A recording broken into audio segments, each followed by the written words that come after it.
The truth is, most people don't fail because they lack goals. They fail because they refuse to become the version of themselves those goals require. Ooh. So today's topic, most people want results without becoming the person capable of them. And I'm going to demonstrate that. We're going to have some fun today for sure. Is that intriguing to you? Is it like, does it force you to think, am I showing up and becoming the version of myself that my goals actually require? I want to do a little exercise with you. I want you to just take a minute and I want you to focus in on one category. Okay. And bear with me. What are some results that you would love to have? Focus on that word, have. What results would you love to have? Is it 10,000 a month, 20,000 a month, 100,000 a month? Is it some kind of car? Is it a lake house? Is it financial freedom? Is it like, what's a result that you would love to have? You don't currently have, you'd love to have. And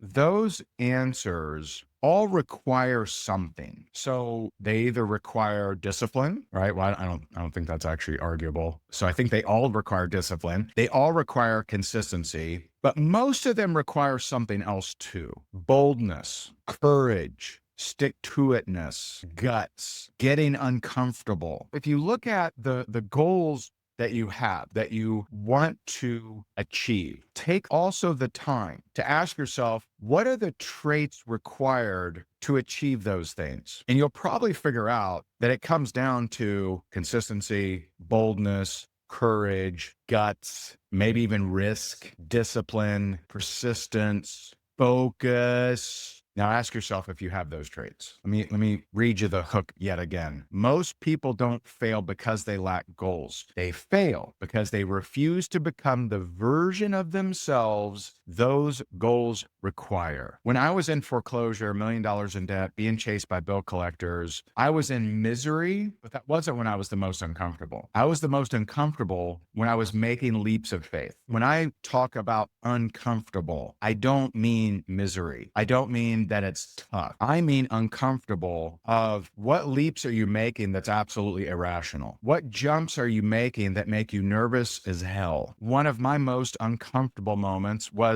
leaving the corporate world when no one agreed with me. That was uncomfortable. Another one, 2013, when I invested in my first major coach, it was $38,000. I was very nervous to do that. That was a lot of money back then, but that's what led me to my first $1 million year. Uncomfortable doesn't mean I'm not covering my bills. Uncomfortable means I'm getting into rooms that I'm nervous to be in. I'm taking a risk. I'm making a leap that I am not sure is even going to land. That's very different because if you look at the goals, let's go back to the goals. 10K a month, 20K a month, 20 clients a month, whatever, right? That doesn't require you being miserable. It requires you swinging the bat when you don't know if you're going to hit a home run or not. It requires you stepping up to the bat when you don't want to. It requires you making a leap. It requires going to an event. One of my stories, a guy named Eric that many, many years ago, I was in a travel company and the company was opening in Malaysia. He starts cold prospecting on LinkedIn and starts messaging people in Malaysia.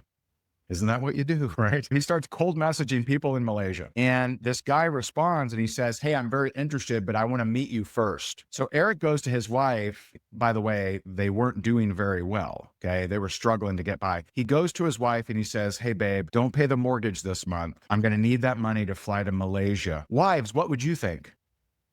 You'd say, hell no, what are you talking about, right? He said, don't pay the mortgage. I need to fly to Malaysia. I have a good feeling about this. He does just that. He flies over to Malaysia. He meets the guy and his partner, and that team grows his organization by 20,000 people a month. They have a facility. They start holding meetings. They start getting 6 days a week, 1,000 people a night into these presentations, and they start growing by 20,000 people a month. Completely changes his financial life forever. That's what I mean by being uncomfortable. I remember someone I coached many years ago, a guy named Jeff Alchibers. Some of you may know him, as a humongous team, hundreds of thousands of people. When the company was launching in South Korea, he leaves Tennessee, doesn't speak Korean, goes to Korea, and he locates at a competing company's headquarters, he locates a translator, hires the translator to come with him, and he builds a humongous organization. That's what I mean. Uncomfortable. Uncomfortable isn't, oh boy, how am I going to pay these bills? That's fear. That's worry. Fear and worry will never get you to 20K a month. Will never get you to 10K a month. Will never get you to $1 million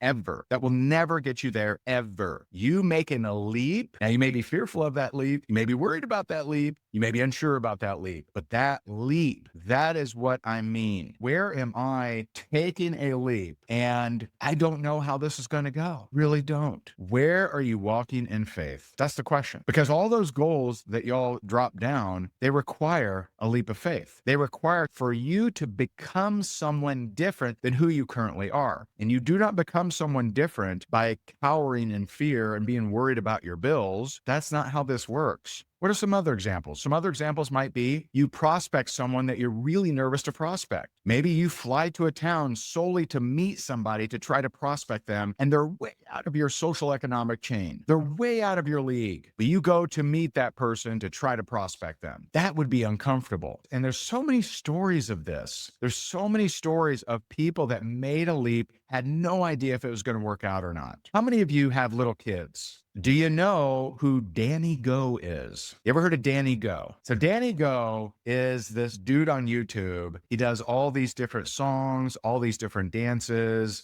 My kids go through phases, but Graham loves Danny Go. He'll dance to the things. He'll do all this stuff. He's awesome. He's awesome. I just learned his story. His son got some kind of cancer, either leukemia or cancer. His son got leukemia or cancer, and he wanted to be able to spend more time with him.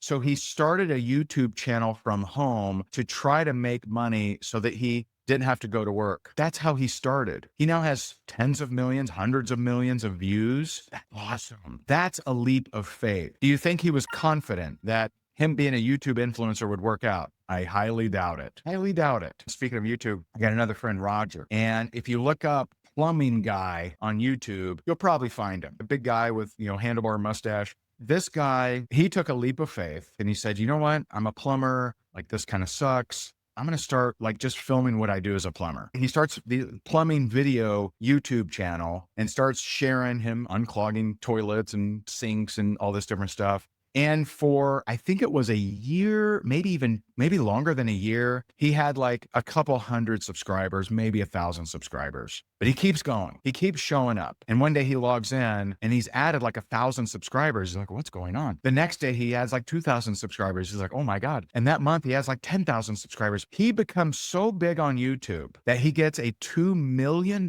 contract from a sponsor. He sells his plumbing company. And now he just focuses on being a YouTube guy. How cool is that? But he took a leap of faith. He became someone new. He became someone that he had not been. You do not become someone while cowering in fear and lack and worry. You'll never become someone new. You will stay just as small as your being. You have to make a leap. What does that look like? Varies by person. But I believe that God gives all of us unique gifts that we are meant to express, that we are meant to, use these gifts, these talents that God has given us to serve others. And when we do that, the fruit appears. But that's going to require guts. It's going to require boldness, courage. It's going to require you risking looking stupid. There's so many times in my life where I risked looking stupid or perhaps look stupid. People told me I look stupid. I remember when I left real estate, kind of involuntarily because I got wiped out, but I leave real estate and I get into network marketing and people are like, oh, I couldn't hack into real estate. Hey, did you hear the real estate guy? He's now in a pyramid thing.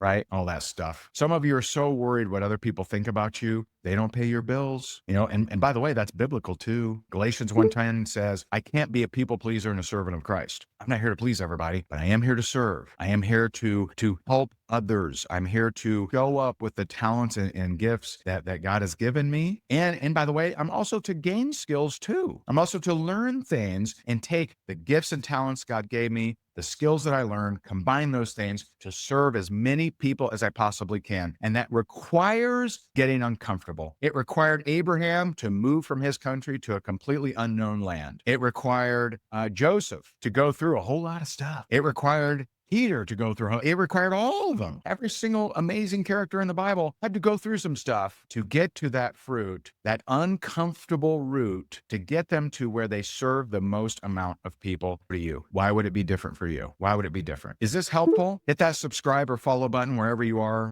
I get people all over the place here watching this. Hit that like button if this is beneficial to you. Did you need to hear this? And by the way, I'm going to give you a heads up, okay? You may or may not know this. Or maybe you were a part of it at one point and went away. Every single day, Monday through Friday, I do a less than 5-minute video for my Rank Makers group. And in Rank Makers, we have tracked their progress since 2018, and they've brought in over 300,000 new customers, 71,000 new reps, over 14,000 rank advances. And I give them a less than 5-minute video every day, Monday through Friday, that contains an action step and a quick training every day. Just committing to that less than 5-minute video a day would grow you exponentially. If you'd like to check that out, if you've never heard of it, or if you've been a part of it and fell away from it, check out rankmakers.com. I hope whether you decide to join Rank Makers or whatever you do, instead of just focusing on what you don't have or just focusing on what you want, look at the traits of what